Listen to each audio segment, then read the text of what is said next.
الله معكم أخوتي، سلام ربي يسعد قلوبكم.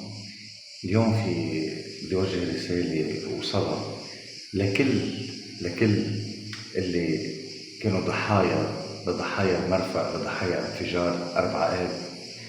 بس خاصة اليوم بدي أحكي مع امرأة اللي هي بتمثل كل الأمات اللي كانوا ولادهم ضحايا بالمرفأ. بدي أحكي اليوم خاصة مع أم الياس خوري اللي كتير ألمني وقت ليلة عيد مارلياس، وكان في البرنامج التلفزيوني ما قدرت تطلع مع أهل الشهداء والضحايا حتى تعبر عن رأيها وتقول شو حاسة. ما قدرت، متمسكة بصورة ابنها بليلة عيد مارلياس اللي هو شفيعه، وبأكد لها أنه هو شفيعه بالسما. يا أختي بدي أقول لك إنه ما حدا بحس بالجرح والألام والحرق إلا اللي بيكون عم ينحرق. الجمرة ما بتحرق إلا محلها بيقولوا. ما حدا بيقدر يحس مثل ما أنت عم تحسي، ولو قد ما حسينا وقربنا على المشاعر اللي ممكن تكوني عم تعيشيها كتير كبيرة وصعبة، وجرح كتير كبير اللي عم تحسي فيه أنت وكل الضحايا، أهل الضحايا. بس أنا اليوم عم بوجه لك لأنه شفت وسمعت شو صار معك بليلة العيد، كثير أثرت فيي يا أم الياس. بدي أقول لك شغلة كثير مهمة.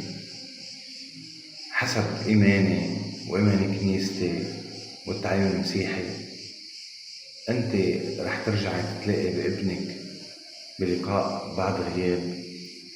أنا بصلي لك حتى يكون عندك هذا الرجاء، إنه تتأكدي إنه أنا رح أتلاقى فيه للياس إن شاء الله بعد عمر طويل إلك على الأرض. أنا تمسكي بهيدا الأمل، بهيدي الحقيقة. الحزن كبير، إنما رجائنا وإيماننا أقوى. ما عم بتفلسف، عم بحكي كلمات هيك حتى هون عليك، لا الأمر منه هين أبدا.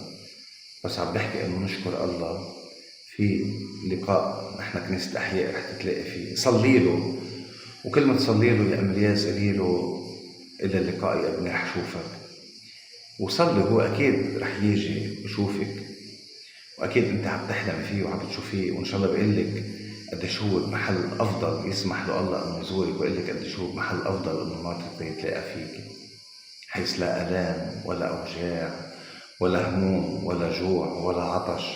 هو بهذا المحل. صلي له وقولوا له حتى هو كمان يصلي لك ويصلي لنا. وإذا في أي سؤال اتصلي فيي، أنا مستعد إنه أجاوب عنه بهذا الموضوع. خلي إيمانك يكون كبير، بس تأكدي من قلبي عم بقلك رح ترجعوا تتلاقوا سوا، ويكون اللقاء فرحة كتير كبيرة. وغلطانين كتير اللي بيقولوا إنه مع الوقت الواحد بينسى. لا، أنا بعرف أنت وكل أهالي الضحايا اللي راحوا بانفجار 4 آب بكل سنة عم تمرق ذكرى هذا الانفجار، بكل سنة ذكرى على انتقالنا للحياة التانية عم بيكون الألم أكبر. بكل سنة عم تمرق عم بيكون ألامك أكبر وألامهم أكبر. أنا بعرف مش مزبوط إنه من كل سنة بصير يخف الوجع، لا، كل سنة ب4 آب وبتموز أنت بعيد مارلياس رح يكون وجعك واشتياقك أكبر. بس ربي يكون معك حتى تقدر تتحملي وتعرفي إنه في لقاء قريب مع الياس. وكوني أكيدة الله رح يحاسب كل مهمل وكل مين تسبب بهذا الانفجار عن قصد أو عن غير قصد. كل واحد رح يتحمل نتيجة اللي عنده، شرا فعل أم خيرا فعل. لكل أهالي ضحايا وقرايب وأزواج وزوجات وأولاد ضحايا انفجار 4 آب بدي أقلكن الله يكون معكم. ما حدا عم يحس بآلامكم إلا أنتم، لأنه آلامكم كتير كبيرة. عم نجرب قد ما فينا نحس، بس الله لا يجرب حدا. الله ما بيجرب، بعرف، بس الله يكون معنا بالتجربة. بتقول الرب يكون معكم بهيدي التجربة الكبيرة والقوية. رب يكون معكم، معك يا أم الياس.